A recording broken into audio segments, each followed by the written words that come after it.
Kendo Podcast episode 138. In this episode, I want to talk about how adults should train Kendo. Kendo Podcast by Hiro Mafuji from Kendo-geiko.com. Thank you for listening. This podcast is about Japanese martial arts Kendo for Kendo lovers and supported by Kendo enthusiasts through Patreon.com. Thank you for your support, guys. Please visit Kendo-geiko.com for more Kendo information and how to support Kendo-geiko.com. Welcome to Kendo Podcast episode 138. Alright, this is not a live Kendo podcast. I just wanted to make sure I do this as soon as, before I forget. Recently I reviewed a training video of one of the members at Patreon.com. He has been a long-time supporter for me. He's been like very early stage of like when we had we went way back. We can go way back, but. About a few years ago, I think, we met in person, and we still, he's still supporting me. I really appreciate that. And I didn't ask him if I can mention his name, so I just say BH from our Kendo Club. Okay, he's an adult, and when I see his training, he trains very hard. I almost thought, man, he can, like non-stop. He just go bam, bam, bam. It's almost like uchikomi for a long time, all right? And then he moves on to, I don't know how long he did it. It's quite a long time. Man, kote, do, kote man, or something like that. He just keeps going, right? And when he's over, he receives his partner, and again, he's gonna do the same thing. All right. Now, the thing is, I want you to remember is how we should train as an adult. Nothing wrong with hard training. Okay, let me clarify. I have, I don't disagree with hard training. Okay, we need that, and we always have to push our limits. Okay, but if you just keep doing hard training, if you're adult, all right. Let's think about it. If you go to the gym, all right, you're doing a lot of hard work, okay, and you're getting tired. For example, you're a bench press. For example, you do a lot of bench press, right, and towards the end, you have no power to lift the weight, right, and then what's going to happen? You just try hard, you get injured. Right? Not always the case, but what I'm saying is, that's why you have to know your limit. And then most of the time you get injured because this is important, because you break your proper form. Because you're tired, you can't pay attention to your form at all. Right? Now suddenly your focus is to keep going. Okay, now that is important. But adults, all right, we are not kids. Kids don't break their body that easily, all right? Adults, we do. So that is a main difference. And then remember, Kendo training system is designed for young people, not older people. All right, so... And then probably back in old days when they established the system or training methods, they wouldn't even think that would be imported to outside Japan. So unfortunately, what we do, those drills are designed for students.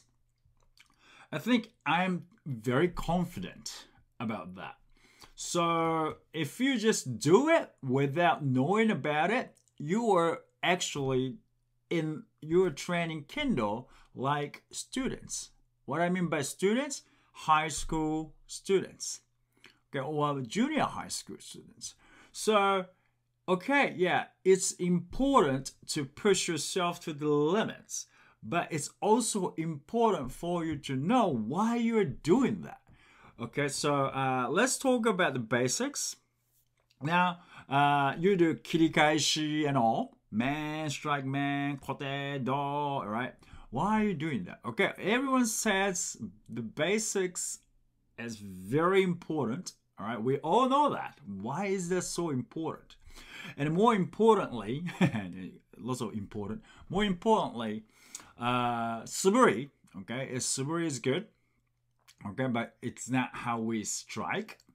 And we do the suburi and we learn how to strike real people. Okay, so and then we have to learn the different footwork. All right, that's the first obstacle from non-bogu to bogu, right? Or from suburi phase to actual hitting phase. All right, and you learn fumikiri and fumikomi, and then striking a target. Now, when you get old, all right, you have to know that you're not physically capable of a lot of things that young people can do.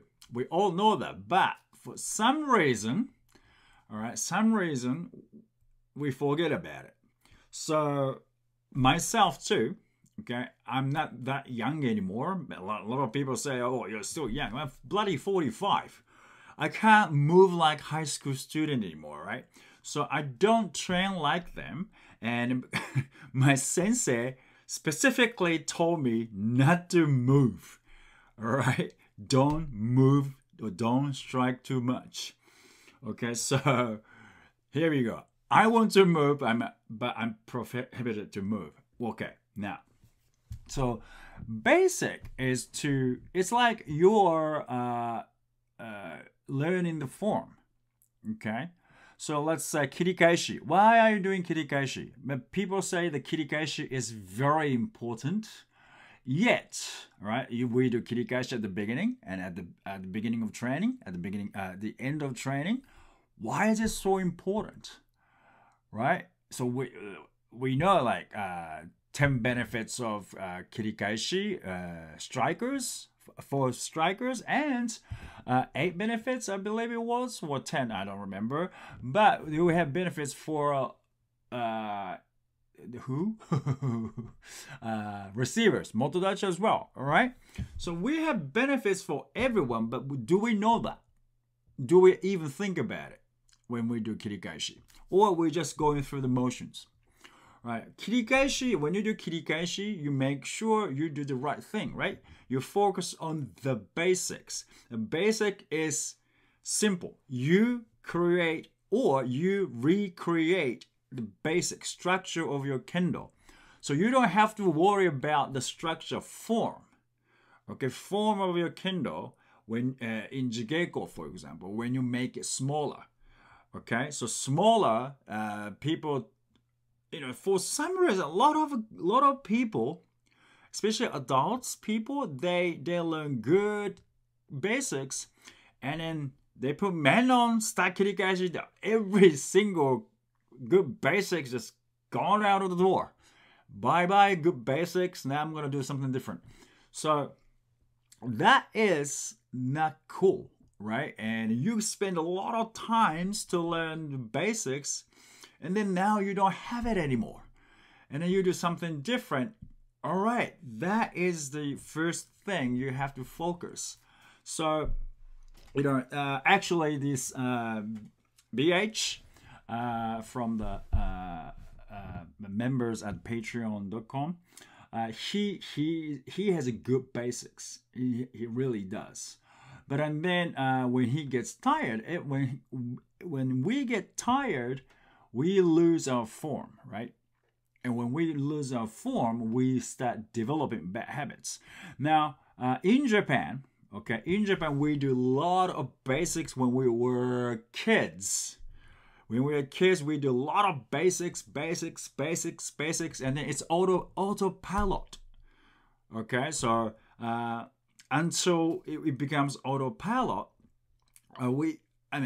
my dojo back in old days, my dojo, if you can't do the kirikaeshi right, you couldn't advance to another level. You just do kirikaeshi all 1 hour, 1.5 hours, whatever the hours were. They just have this kirikaeshi group. The main master, the main instructor, back then the late Tsurumaru sensei, he cut a tape, white tape himself, right? And he put it on our door. That means you have a problem with the kirikaeshi. So you cannot join to the main class. You just have to do kirikaeshi until he thinks you're ready. Okay, so we do it over and over and over. Okay, so it's autopilot. And then sensei gives us hard time. Right? Physically, they challenge us. You can't move anymore. But we have this basic. Okay, so it's mainly two different training methods. One, you have to have solid structure of your kendo, which is the basics. Okay, so if you have that, and then you turn into smaller, advanced technique. So you have structure. Now you can do good kirikaeshi, good basics, nice and big. Now you start making those small. Do the same thing, good main strike, good kote strike with small advanced technique, right? And then they give you a hard time, okay? And then they keep telling you, straighten your back, snap up your back foot. Sometimes they whack your leg and they go, what are you doing? In the old days, they don't do it now. Maybe they do, I don't know. But they used to do that, okay? So they as adults made a lot of effort to make sure the kids will have good basics. Okay, back then we had like 100, 200 kids at the dojo.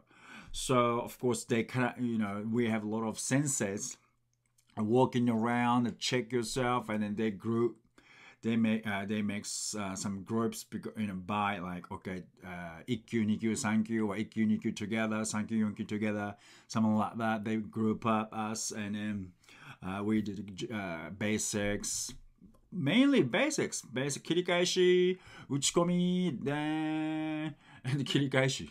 That's all. All right, so we do basics over and over to have the good structure.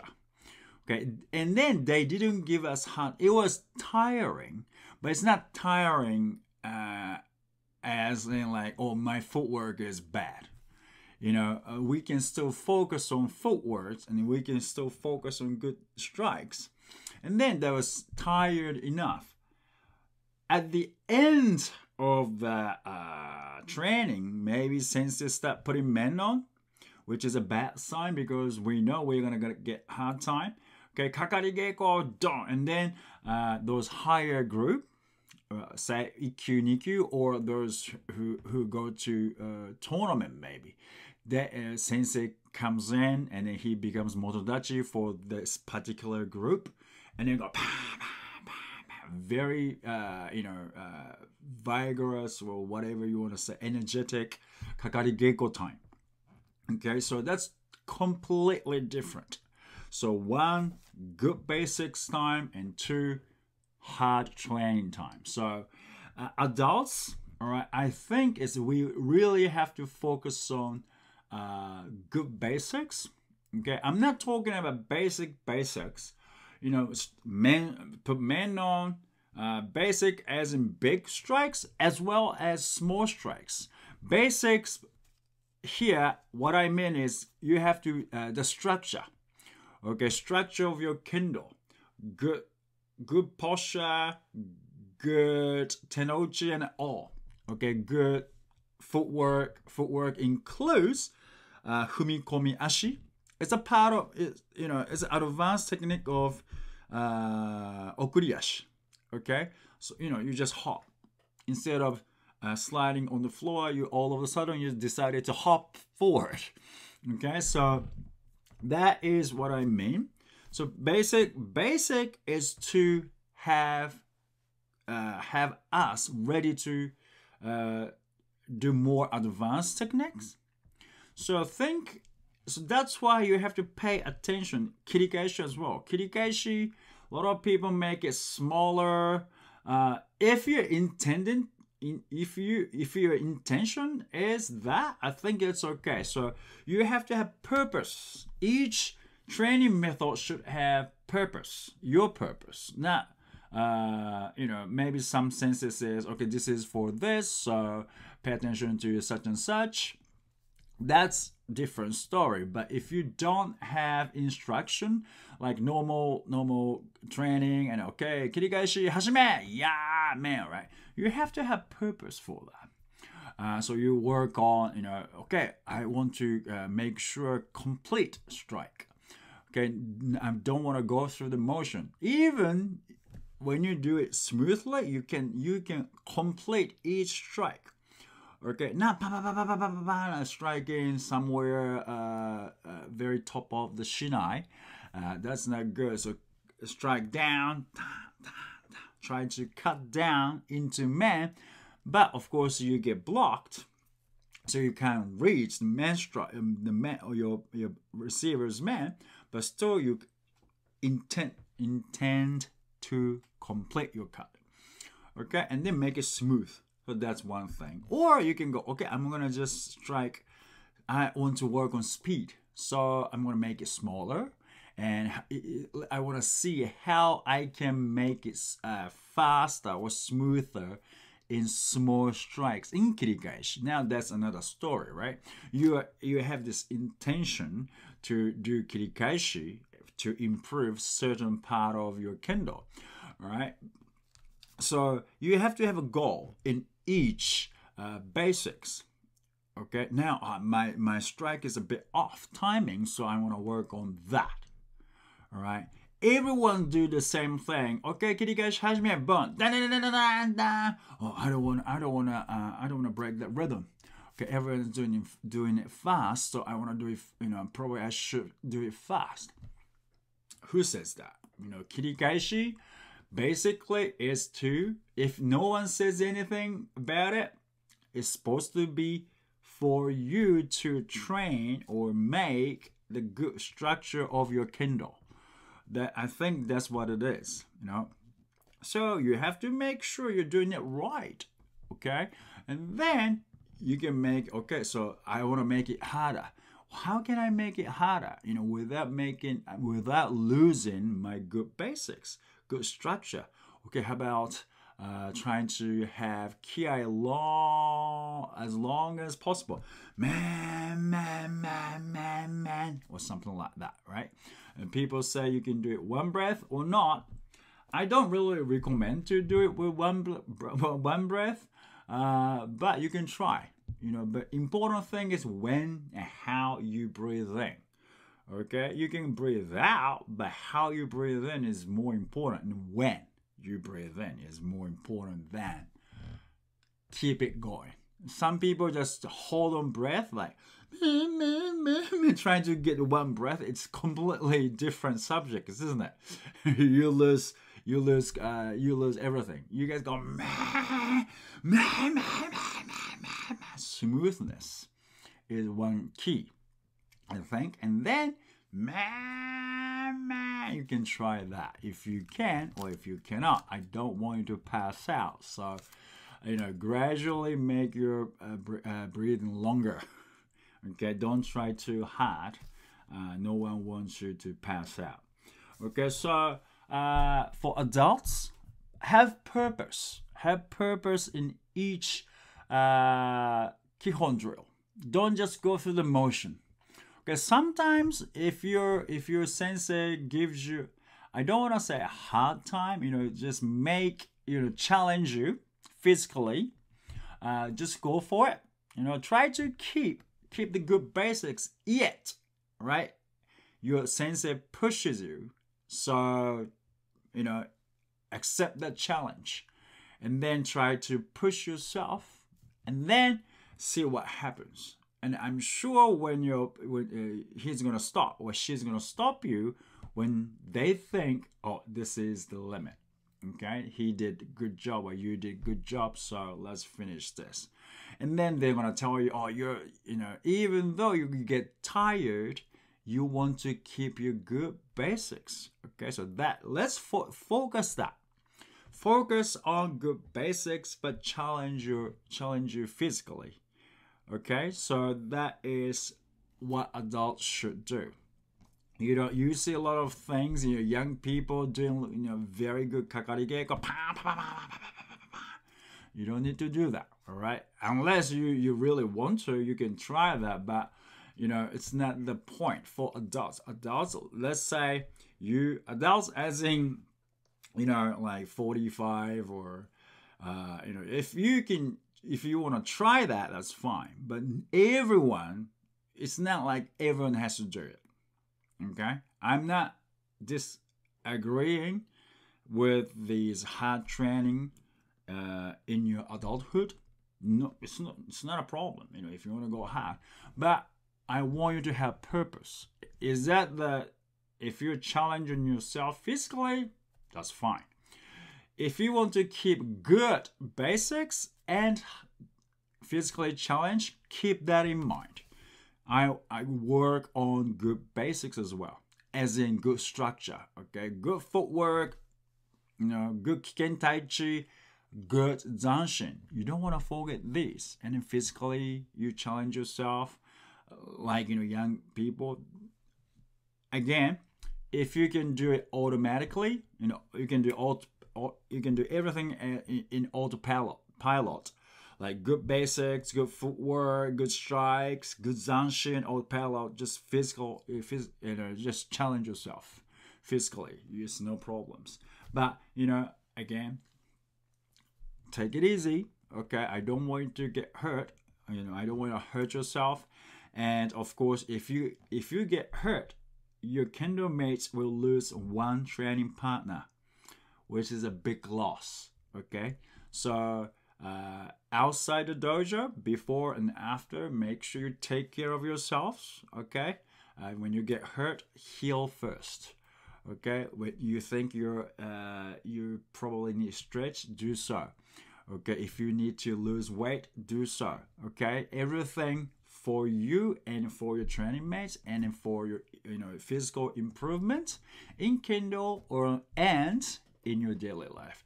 Do good things for yourself, man. So you should be okay. All right. So in your training tonight or next time, make sure you have good purpose. Why you're doing that, okay? And what is your goal of the day? Okay, in that training. Okay, have that and make a good use out of your 1 hour or 2 hours of training. Okay, thank you for listening, and I'll see you in the next podcast. I would like to send special thanks to patrons for their constant support through patreons.com/Kendo For Life.